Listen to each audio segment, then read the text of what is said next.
I'm Dan. And I'm Alex. And welcome back to On Air, everybody. Today, we are joined by Alex, thankfully. You have had just a heartbreaking week, so I have to thank you for joining us today because I'm sure everyone is thrilled to have you here. Thanks, Dan. No, as you know, well, thank you firstly for the space and the fact that I had to kind of last minute say to you that there was just no way. As you know, it was a difficult week. We sadly and suddenly lost our grandfather, my Bappu, and he's the most incredible man I have ever known and will ever know. Like, genuinely the most sincere, kind-hearted, wise, honorable gentleman. And it's just, having to come to terms with it when it happens so suddenly. And people like my close friends and yourself and have been great at, giving the support in these times. And I know, the logical side of me knows that grief is the price that we pay for love.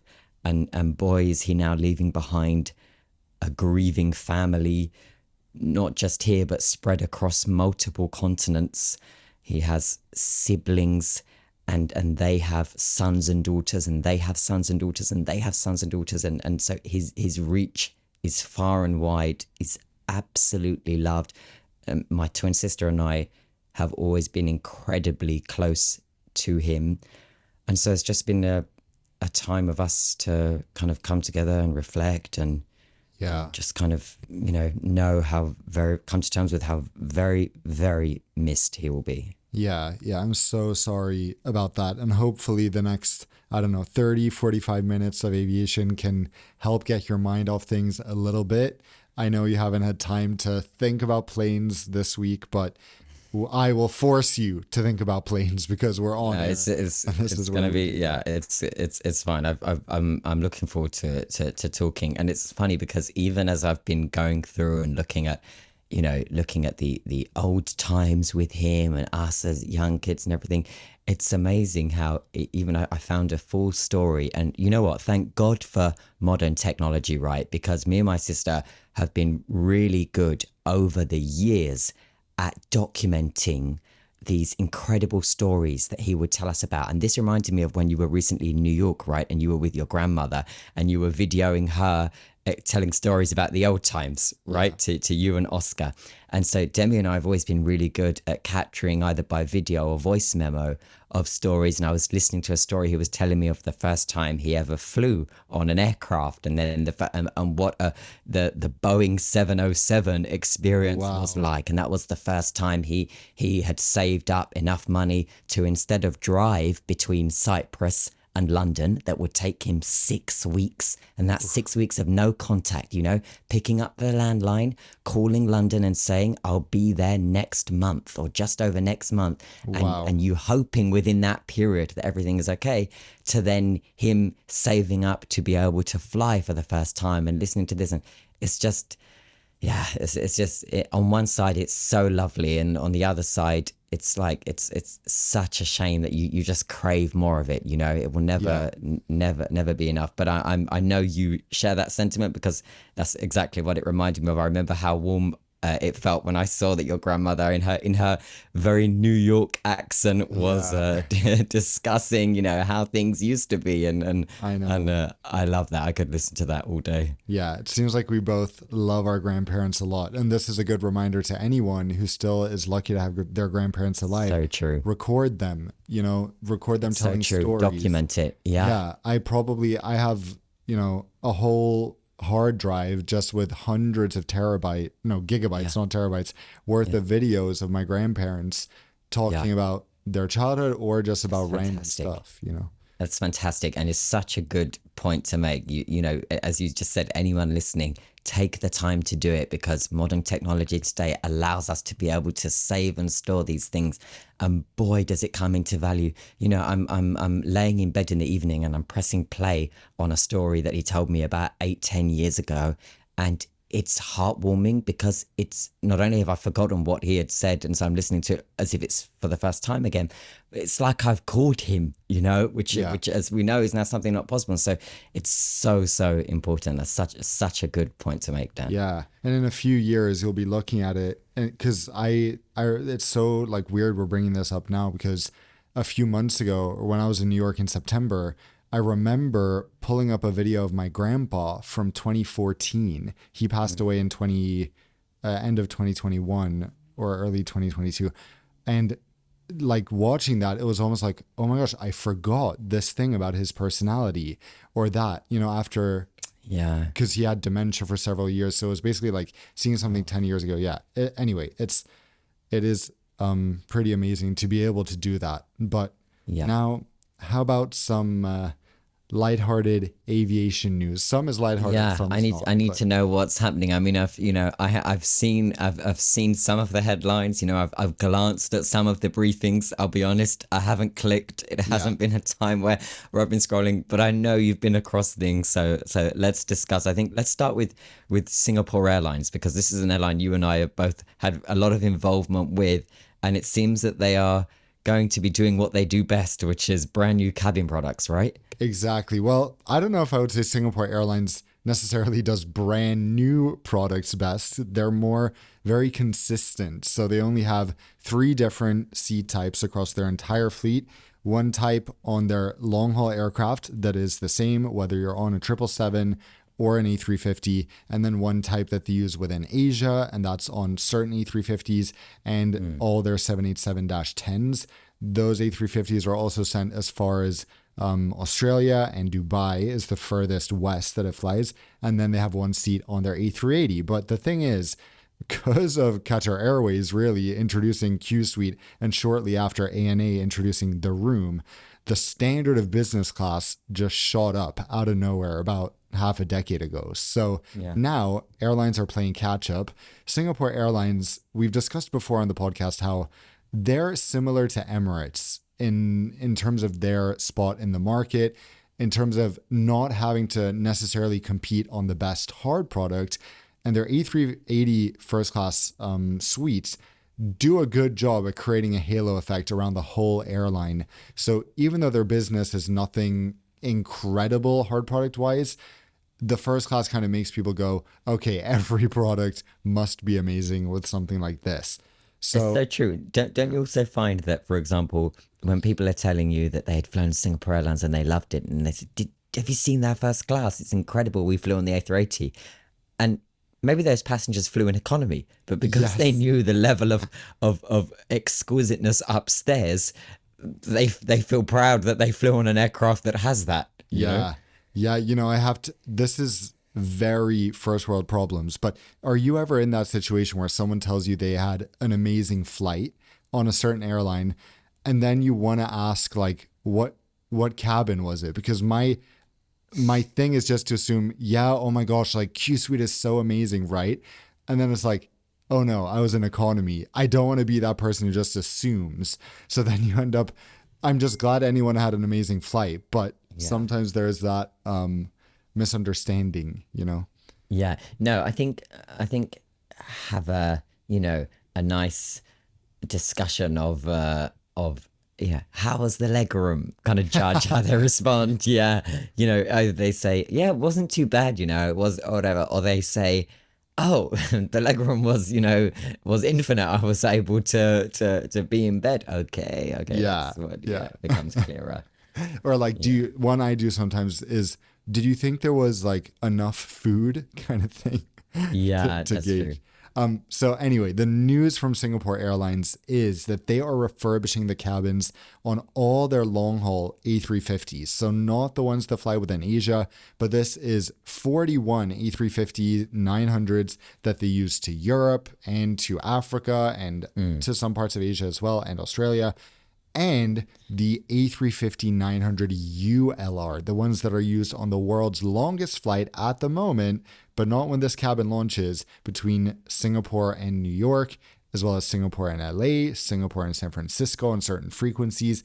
So all these aircraft, which do have nice cabins, it's just that some of them are approaching having been used for a decade now, will be changed. We don't quite know what to expect yet, but we have a few teaser images that show a door. Of course, it looks very nice. But I would say the most exciting part of this is that their 7 A350-900 ULRs will be getting first class. And Singapore Airlines has the crown jewel of first class products in the industry. So to think that we'll soon be able to fly, well, not super soon, but in the coming 5 years or so, we'll be able to fly first class on the world's longest flight is crazy exciting. The price tag will probably not be as exciting. No, I think that's probably true. And the other thing is that if it's not for airlines like Singapore Airlines who are going to be committed to first class, well, we'll quickly see the decline of it everywhere. So it's up to these guys to, kind of Singapore, Emirates, Qatar, and just a handful of others that will keep that class in existence, because the moment they mutually agree that actually this is not where we're going to be spending or reinvesting our profits, then I think we'll quickly see that class disappear. So it is important. I remember going to the Singapore new cabin reveal in 20 when was it 17? 17 Probably 17, because I flew it in 18, so that would let's think of this. So it was ahead of the delivery. So the delivery was in a December. So the delivery, I think, was in December 2017. Yeah, that makes sense. Yeah. So that was just before Christmas. I remember all the Christmas trees at Changi.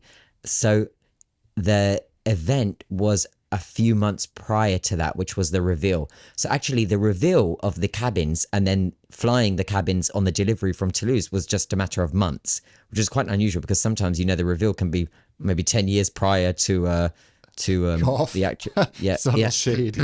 Yeah. Good Morgen Deutschland.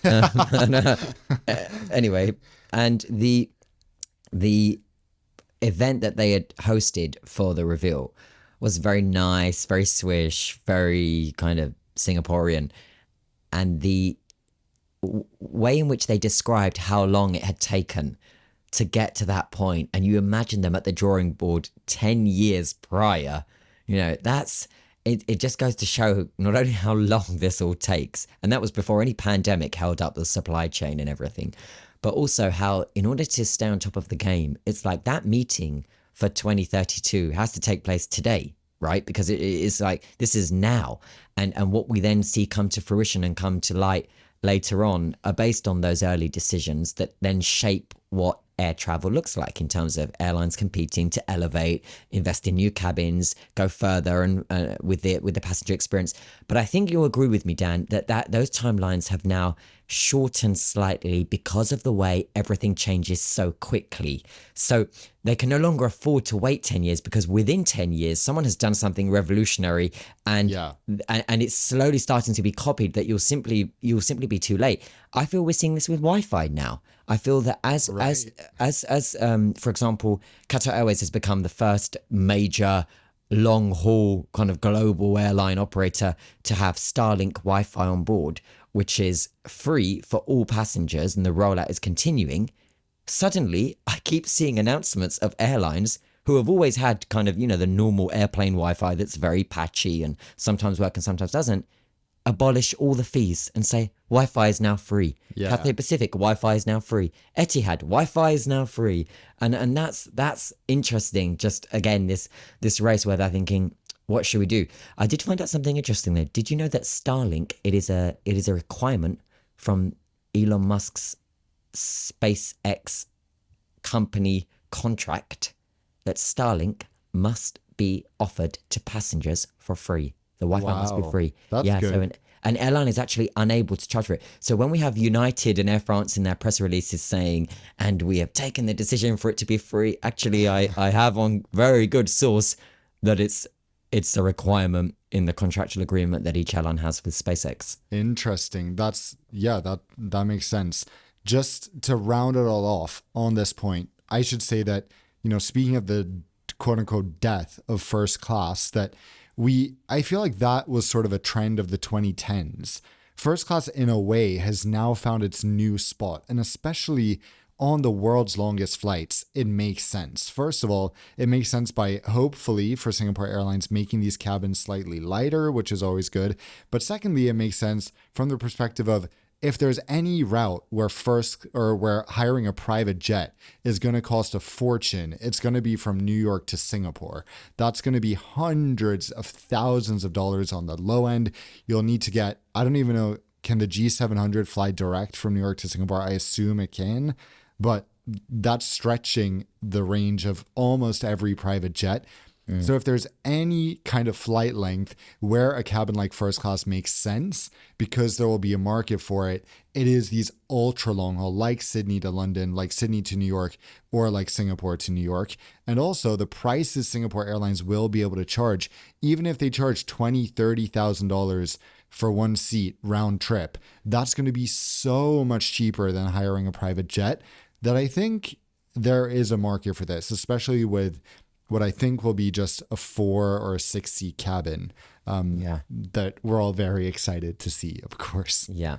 Well, we are if you know, if one of us can secure enough miles and points to be able to gift it for the other. And I mean, hey, given that you are the miles and points expert, I mean, I guess I'm in a pretty good position, right? Well, Singapore Airlines first class is a uniquely difficult first class. Even I have a hard time getting one seat, let alone Dan, two. I believe in you. I don't want you to play down. I don't want you to play down your capabilities. Okay, I think you're a very capable, very able individual, and I have full faith that you will be able to secure us 2 seats on your points in Singapore's first you class. do. If only for the listeners. If only for the listeners. Yeah, well, luckily this is a few years down the road. So everyone forget what he just said. Let's go on to the next topic, which is coming from the US. We have Apple announcing that Apple's AirTags, so these little tracking devices you can put on pretty much anything, including, of course, as we've spoken about many times, in your luggage, will now be able to be integrated with airlines. So as part of their iOS 18.2 update, there will be a feature where you can share your item location via a link to anyone you want. So this is obviously not only useful in the case of airlines, but airlines and Apple are using this as a joint marketing opportunity, which we'll discuss whether this is truly valuable or not. But basically, so far we have airlines from, in Europe, Aer Lingus, Austrian Airlines, British Airways, to, what do we have any in the Middle East? Well, Turkish is the closest I see, Virgin Atlantic, Singapore Airlines. So kind of across the world, these airlines will be working with Apple to basically include Find My with Apple AirTags as part of their luggage recovery process if your bag gets lost.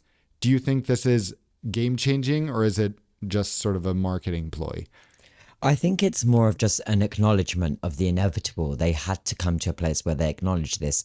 And I say that because many of the listeners will know, and you yourself, Dan, that some airlines were incredibly hostile, weirdly hostile, or the ground handling agents that represent these airlines, when it came to acknowledging that the passenger knows exactly where their bag is. Are you going to say something like Guten Morgen again?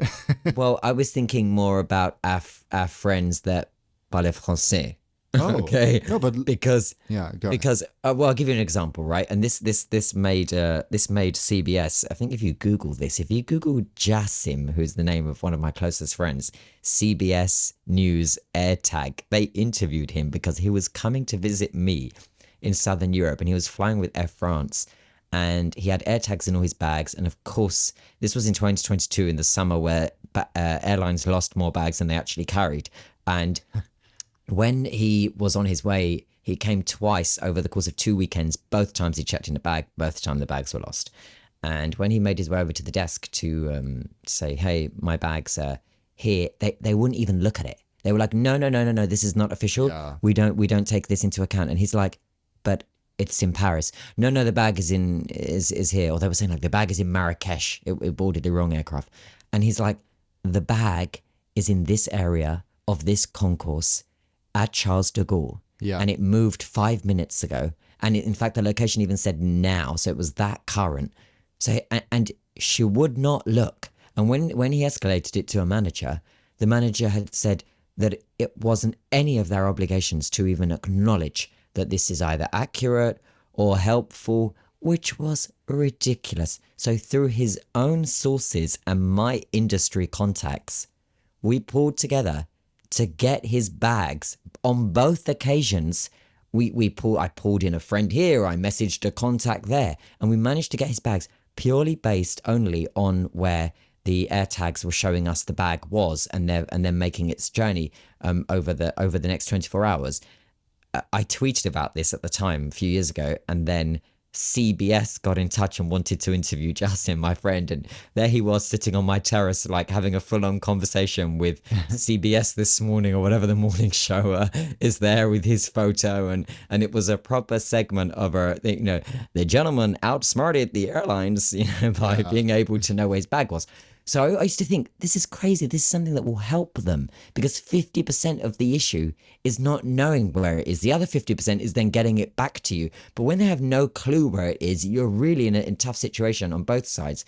So I'm glad that they are kind of acknowledging that actually this data is 100% accurate. It works. So let us leverage that for the sakes of both you and I. Yeah, exactly. The reason I was saying something in German was that, unlike Air France, do you remember that Lufthansa explicitly banned AirTags?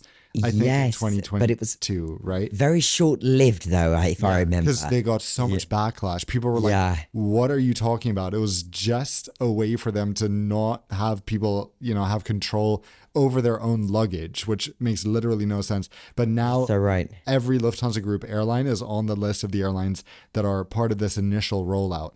To me, I think that this could be useful, but most of the time, airlines, at least good airlines, know sort of where your bag is.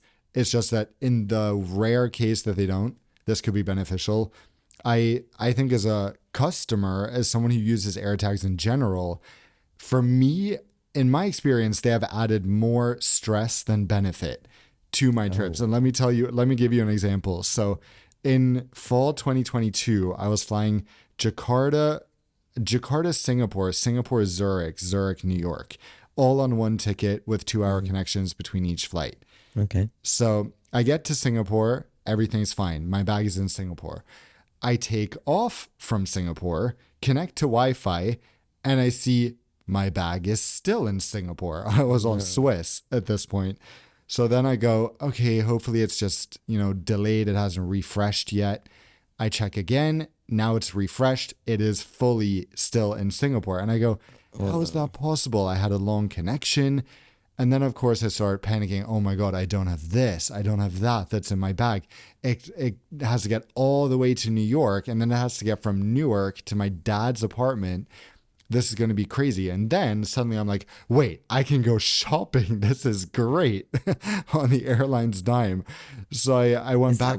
Is that when we went to Galerie Lafayette? Oh, no, that was another time. No. This was a couple of years ago. I know. So then I get to Zurich. The bag is not showing up anymore as being in Singapore. It's nowhere. Then I get to New York, and guess what's on the luggage belt? My bag with a new tag on it showing that it was sent on the Singapore Airlines flight that leaves Singapore at 2 a.m.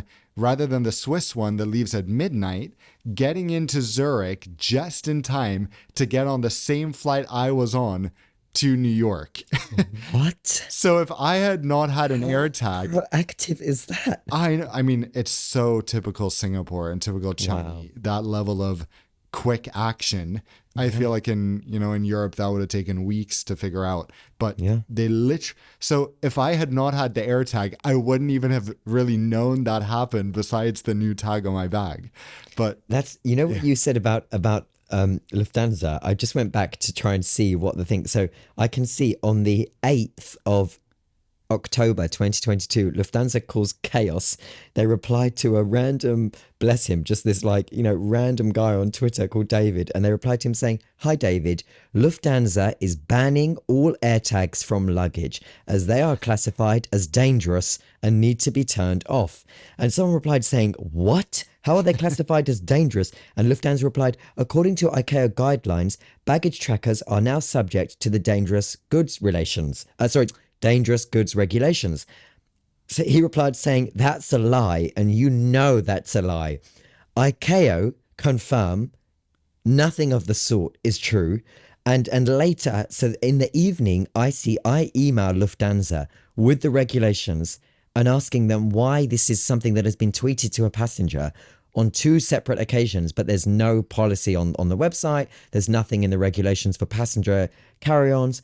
Lufthansa confirmed to me in an email that night saying, "We haven't banned AirTags and that they will be able to be used as normal," causing much confusion because, so I tweeted saying, important, Lufthansa has not banned Apple AirTags, while airlines have for a long time banned rechargeable lithium-ion batteries from luggage. This does not apply to the tiny single-use lithium 2023 cells that power the AirTag, which is, for those of you that know how you recharge an AirTag, the batteries like that you'll find in a hearing aid or a car key, those tiny little coin-like batteries, very cheap, very, very easy to obtain. And so all the responses are, but why did Lufthansa say this? And their social media was doubling down. So it was a bit of a shitstorm. But as you say, I think through the power of social media, many of us were able to get that reversed because we all know that Lufthansa actually, it was probably almost nothing to do with the idea that, oh, there's batteries in the luggage. They just didn't like how much knowledge and power each passenger had of the whereabouts of their own personal belongings. Yeah. Oh boy. Well, our last story for today. This is an interesting one, and it just broke last night. Basically, there's two airports very close to San Francisco. One is, of course, San Francisco International Airport. The other is just across a bridge. It's pretty much as close as SFO to some parts of San Francisco, but it happens to be in a different city, Oakland. So earlier this year, they rebranded as San Francisco Bay Oakland International Airport to try to get more traffic from people traveling to San Francisco, since, as I said, the airport is incredibly close to San Francisco.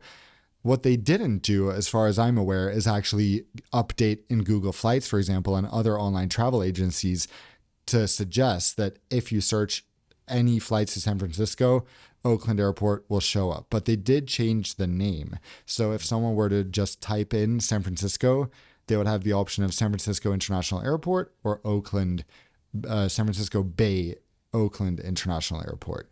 This obviously was not a very popular initiative from San Francisco International Airport's perspective.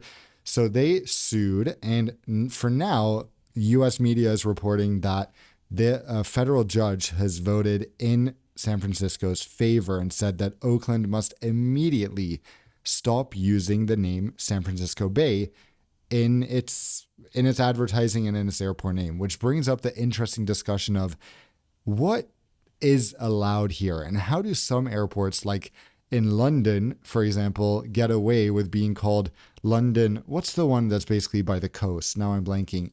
Southend. Yeah, exactly. Yeah. Am I correct in saying, I've just checked, so San Francisco, let's say near to either Union Square or Mission District, okay, to Oakland is 16 minutes by car. Yeah. I would say that qualifies as San Francisco, would you not? I would, but apparently this is coming down to a question of marketing and a question of who has the rights to use the name. I think for passengers, this is terrible because ultimately Oakland should show up in Google Flights, for example, when you put in San Francisco. So that who knows where Oakland is without it saying San Francisco? Okay. To anyone a bit well traveled, maybe they've heard of Oakland, California, right? When they're paired together.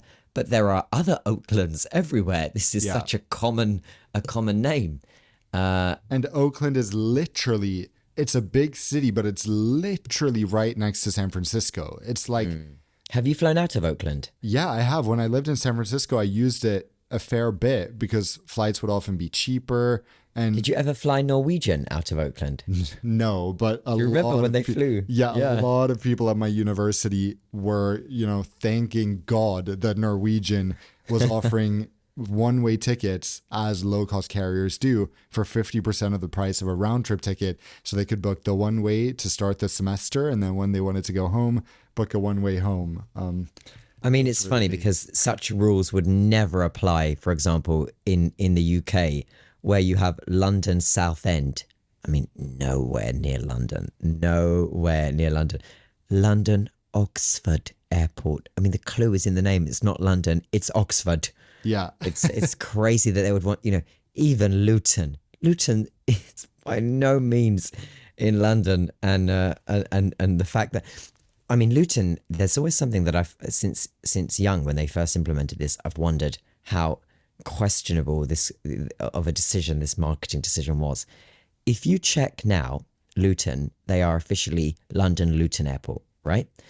And that's because they consider themselves to be one of the main London airports, despite them being nowhere near London. And the connectivity to Luton has been incredibly poor until recent years, where it has got better, I will add. Okay. But Luton is still, Luton. The airport, if you go to any of its socials now, website, Insta, whatever, it brands itself as LLA.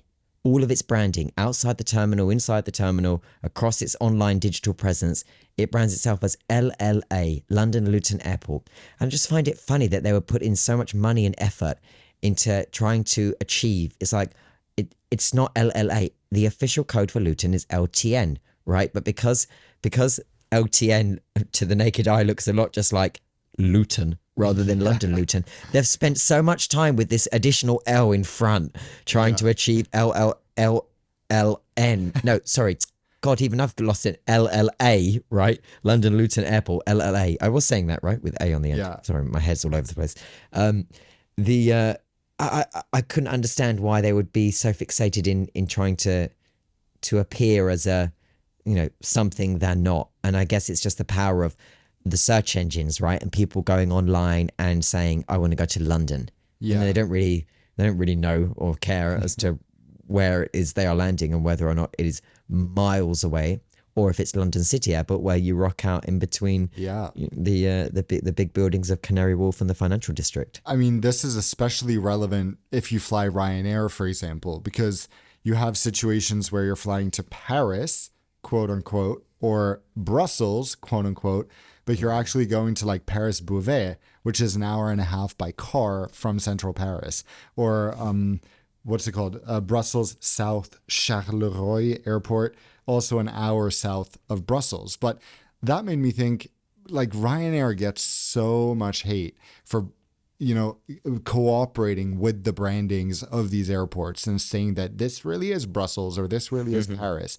Yeah. But if you go over to Asia, for example, and you think of Tokyo or you think of Seoul, actually, it's very widely accepted that Seoul Incheon Airport is called Seoul Incheon Airport, even though it's actually Incheon Airport. It's in an entirely different city. It is also an hour from the city. I dread that drive when you land after such a long flight. It seriously makes me reconsider visiting Korea if I can't fly into Gimpo because it's so far, even by train. Same goes for Tokyo Narita. It's so widely accepted. Oh, Tokyo Narita, it's one of the two big airports in Tokyo. That is also really far from Tokyo. So it's funny how we have these double standards of just because a low-cost airline flies there, they're trying to scam us with the name, when actually these huge hubs, which we gladly accept as being, the main airport of a city,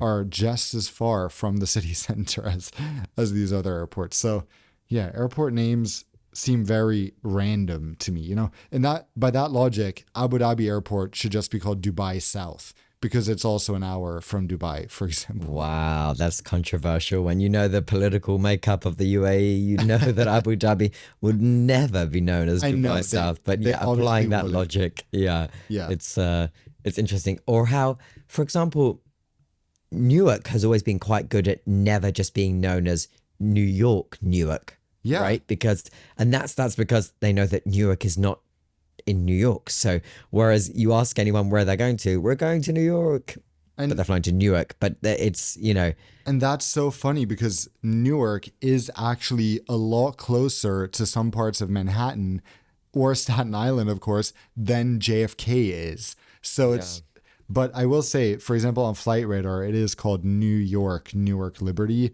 But a lot of the time at airports, if you check the departure board, depending on where you are, but more often than not, it just says Newark, not New York, Newark. where do you prefer to fly into if you're arriving from a long haul and you can't fly into LaGuardia? Well, frankly, most of my family is on the Upper West Side. So for me, Right. Newark is better. And I've stopped trying to take public transport since a few years back because public transport in New York from the airport is not very fun. There's a flat rate. So the taxi costs exactly the same to or from New York and JFK. But yeah, for me, Newark is like a 25-minute drive. JFK can be an hour. So that just shows you. And I feel like Newark is a bit smaller, easier to navigate, but not that either of them are exactly a joy to fly from. LaGuardia is the one to go to. Yeah, yeah, that's it's a great one, and many of my friends had some good, but they were just recently there, and they had some great positive feedback in that surprise that they always expect just the US airports to be so terrible, and they had flown through LaGuardia for the first time in ages, and they were sending me photos and text to me saying, this is actually civilized. It's actually a little bit modern and clean and so on. So it's good that Yeah. there's. I But mean, I wonder what we're going to see now. We haven't spoke last week's episode. All that build up to the election, I and of course know. you and I haven't even probably acknowledged it because of everything that's been going on my side, and I haven't consumed not even 10% of the media that I ordinarily would have in an election cycle. But before we go too much into it, because we won't, and we'll leave it for another time, do we think President Donald Trump is going to be a good thing for US airports and air travel, or more of the same, or potentially a bad thing? I really don't know. I feel like at this point, everything is about wait and see because Yeah, what I has think that's fair. happened, what has happened has happened. So now we just wait. We've seen some of his cabinet appointments. Yeah, it remains to be seen whether he reverses any of the laws that Pete Buttigieg put in that in general were quite helpful to passengers. Of Yeah, course, there's been a lot of investment in airports and infrastructure. yeah. So this is a developing situation. I But do just feel like we just got a US Secretary of State for Transport that a transport secretary who really had air travel on his agenda, and yes. regardless to what people say, I'm speaking in a purely non-partisan way. Pete Buttigieg, as a civil servant for aviation, has thus far been very effective. It has been at the top of the agenda. We have seen actionable policies, we've seen actionable developments. It's not all talk, it's more substance than it is talk. And I've liked that. But of course, like with anything in government, it takes forever to get over the line. So I feel like we've had him for 5 minutes. And now, of course, he's now part of the outgoing administration. So what does that mean for the new admin? Yeah, exactly. Before we go to Q&A, I think I might have found the worst airport misbranding in the world, in my opinion. But guys, please feel free to share other examples of this because I find this quite fun. So, do you remember pre-COVID when Norwegian was a long haul big shot and they were flying quote unquote, well, no, not quote unquote on this, I know what you're going to say. 737 Maxes across the Stuart. Atlantic to Stewart? I knew it was going to be Stuart. They actually asked me if I could go with them on one of the inaugurals to Stuart, and I was, where in the world is Stuart? Was my first response. Literally, I mean, I've never been here. It's certainly New York in terms of it being the state, The state. but it's a bit, they could also say New York, Albany, international airport, when in fact Albany is so far from New York. But this airport, New York Stewart, is almost 2 hours from Manhattan, from my family's apartments on the Upper West Side. This is so for now, luckily Norwegian obviously doesn't fly here anymore, but Play, the Icelandic low-cost airline, still, I don't want to say scams people, but they certainly are taking them to somewhere that is not New York, in my opinion. Have you seen their Instagrams that they post? Play. Yeah, I have. How inappropriate are they? They swear. They behave inappropriately. They just. This pops up for me, and I'm speechless. I just keep scrolling. Yeah, it is. It is very interesting how different airlines handle social media. I think if you're gonna do anything that's unconventional, go more the Ryanair route. I think is a bit better. But anyway, let's head into Q&A. I have a question from wangdelust.md on Instagram. He says, "Hi Alex, I love the podcast. I recently listened through half the back catalogue on a road trip through Serbia." That's amazing. He says, "You've often mentioned that one of the reasons both Airbus and Boeing are struggling is underlying supply chain constraints. What are the key bottlenecks and what would it take for those supply chains to expand?" The quick answer to this is that COVID massively disrupted the availability of raw materials that then go into generating and making and manufacturing spare parts, combined with the layoffs and the lack of manpower and the way in which people and talent didn't return after COVID. And although that seems like a while ago, we are still very much feeling the effects of that. So at the moment, when I speak about the supply chain issues for both suppliers, it really comes down to the lack of available spare parts. And the bottlenecks extend way, across the supply chain journey, not just to the suppliers that are unable to deliver to the manufacturers, but the suppliers themselves are unable to even supply the spare parts because they're struggling to manufacture them because of everything to do with whether it's to do with aluminium, titanium, whether it's to do with the lack of talent and sophisticated engineering teams and the way in which those teams have shrunk in order to meet deadlines as they used to, and so on. So it really comes down to that in a nutshell. And we're seeing this play out, continuously. Look at British Airways. They just announced last week, IAG, the group that owns British Airways, Iberia, Vueling, Level, Aer Lingus, they announced some very healthy profits and very healthy financials for the last quarter that covers the summer period as well. But in turn, British Airways is having to cut many flights. It will indefinitely cut flights to Bahrain and Kuwait. It's postponing the launch or the resumption of Kuala Lumpur. It's cutting frequencies here, there, and everywhere, including to destinations in the US, Middle East, Dallas. and Asia. Yeah, Dallas. Who saw that coming? And it's all because of issues on their 787. What issues on their 787? Issues with the Rolls-Royce engines. And this is the same for the A380 as well, actually. Why have they issues on the A380 and on the 787? Why do Rolls-Royce have issues on those engines? Well, it's because of the lack of available spare parts. And so it just keeps going. You ask Rolls-Royce, when will you be able to fix this issue? They're looking at their own suppliers saying they are unable to meet the deadlines. And it all kind of stems back from what I'd spoken about. So we're continuing to see this play out. And that's why it affects both manufacturers, and why a weak Boeing doesn't mean a strong Airbus, and vice versa. It is in the interest of both that both are in a decent place, which at the moment they're not. And I was on a call with the CEO of Airbus 10 days ago, and he was outlining how these difficulties and challenges will remain. Yeah, very good answer. Well done. I have a question here that I'll just answer quickly. We've kind of discussed this before from Aurav. I think we pronounce his name.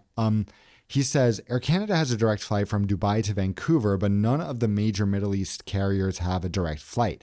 Emirates, Etihad, and Qatar all have a flight to Seattle or Toronto, through Seattle or Toronto with a carrier change. Do you think this is unimaginable that I can't fly from Dubai to Vancouver on Emirates, but I can on Air Canada? The simple answer is this comes down to Canada being an extremely protectionist country. We've said this before. They allow very limited service by certain other airlines, particularly those in the Middle East. So just earlier, I think this year or maybe late last year, they increased the allotment of slots a little bit, which meant that airlines from each country, so from the United Arab Emirates in this case, and from Canada, were both given a few more weekly slots, which allowed Emirates to launch flights to Montreal, is what they chose. And in turn, Air Canada had some slots and they said, okay, we're partners with Emirates. We might as well use it to serve something that is currently unserved. So they operated the Vancouver to Dubai route in partnership with Emirates. That's the simple answer. I have another question here from Owen. Yeah. This is a fun one. He says, I have a question about birthday rewards with airlines that I think will be an interesting for the question you host with Alex. Love that. I recently turned 21 and I got emails from airlines like Lufthansa, United, Delta, American, etc. I was wondering if you have an idea for which airline gives the best birthday gifts. Since Lufthansa gifted me 50 miles, whereas United gave me a free premium economy upgrade to use on an upcoming flight. What? I would assume he means extra legroom economy plus, because Okay. I highly doubt they gave a free premium economy upgrade. But if that was the case, let us Please know. clarify. That sounds amazing. Yeah. Yeah. Are there any airlines that stand out in this category for us? So Oh. what comes to mind immediately is that some Singapore. airlines, I don't know if Qatar does this, but I know that Emirates, you can order a birthday cake on board. Yeah, I know Qatar, if you're in a premium cabin, and actually, if you're in economy as well, if you are part of that frequent flyer program, the Privileged Club, and your birthday's in there, and if you're flying on your birthday, they come to you to mark your birthday. That's definitely a thing. And That's nice. yeah, so if no matter what class you're in, they'll come with a little dessert and it will say happy birthday. More often than not, that is the case. Obviously, it depends on, the route you're flying in terms of if it's a 20-minute flight to somewhere in Saudi, it's probably not going to happen. But if you're on long haul and you've departed on your birthday, one time, and this was years ago, maybe 11 years ago, I was flying with Demi, obviously I'm a twin, and the flight was after midnight, and they came at 1 minute past midnight with a little dessert that said happy birthday, which was really clever because, we departed on the 1st of March, so there was no kind of knowledge to that. But because we were both members of the Privileged Club at the time and so on, it was marked. The United example, Owen, seems like a really sweet deal. I think for some airlines, it's just, I've never seen British Airways mark a birthday of a random passenger. Yeah. No, I Not mean, that I can recall. Singapore, I have. yeah, to be honest, I don't know what all airlines offer on birthdays. I tend to not fly on my birthday, but Yeah. again, it would be great if you guys wrote in because it would be fun to be able to compare what type of, if one airline gives Who went something all out? epic, we want to Yeah. know. Yeah. Definitely. And happy birthday, Owen. Of course. Yeah. So I now have one final question. This is a very interesting one from, I can't see his name, but Adventure NML.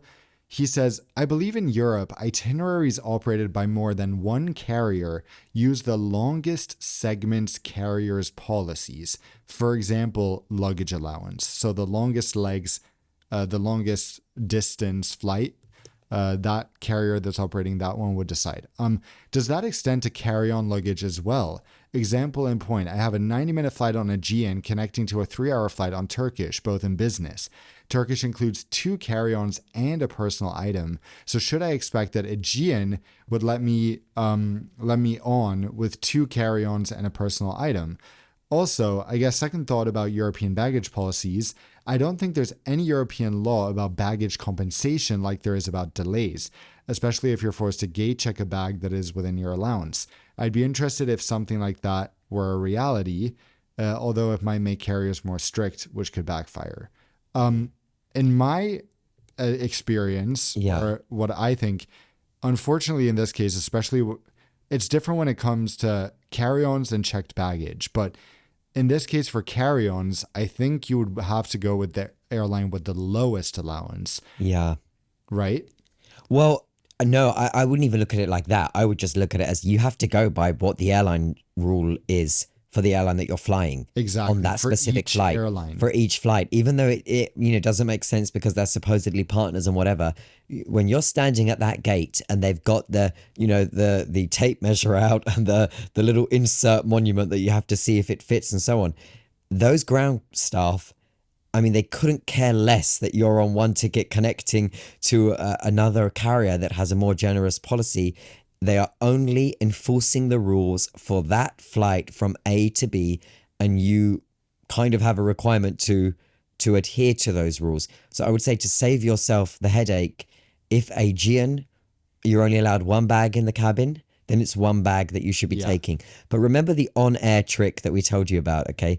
Go to duty free, ask for a really large bag, and then, purchase a bottle of water or something, get a really large bag, and then put your second bag in that bag. And they don't bat an eyelid because you could have gone on a shopping spree in the airport. Yeah, exactly. I mean, maybe don't show the contents of your bag if you don't have to, but it's a good. Yeah, and you have no obligation to show them what's in it either. Yeah. These are your rights. This is the on-air constitution, and we're here to defend that constitution with all our might. So get that duty-free bag and take 2 bags in, and when you enter, give us a little DM that everything went fine. Exactly. But when it comes to checked baggage, it's whatever is on your ticket. So then, obviously, since you're not checking it in for each flight, if you're on the same ticket, it just goes all the way through. As long as it meets the first carrier's criteria or whatever is on your ticket, you can send it the whole way. That's fine. Yeah. Good advice. So for EU law, to answer the last part of this question, there is no law, as far as I'm aware, that mandates compensation, right? That not in terms of you being forced to gate check or anything like that. No, the compensation doesn't extend to those inconveniences. But I know that the European Commission is actively working on trying to standardize the fees for taking on baggage on a carry-on. So how some airlines like Wizz and EasyJet, Ryanair, they're charging specific fees just to take a bag into the cabin. The European Commission is trying to standardize that to make it a right of travelers, and they're hoping to have the same effect they did have on Apple, where they've kind of forced them to standardize to USB-C, and Apple pushed against it for years before finally having to give in. Now Apple celebrate that they have standardized USB-C, but the whole thing came from Europe. It's a funny old world we live in. But anyway, that's what they're trying to standardize and follow that similar model with onboard cabin baggage. Nothing has been signed into law yet. There is no legislation that airlines are having to follow as of now. But that the moment that is the case, you'll hear it here. You will hear it here first every Wednesday with Dan and myself. Yes, that's right. And also for checked bags, EU does protect you. So there are mandates that an airline has to compensate you if your bag is damaged, lost, or delayed. You can read more about that by just Googling EU 261 lost luggage. And on that note, thank you for joining us today. It's been great to have you back, Alex. So thank you for joining us today too. Thank you. Good to be with you guys, and looking forward to talking next week. Yeah, we'll see you next week on air. Bye-bye. See you later.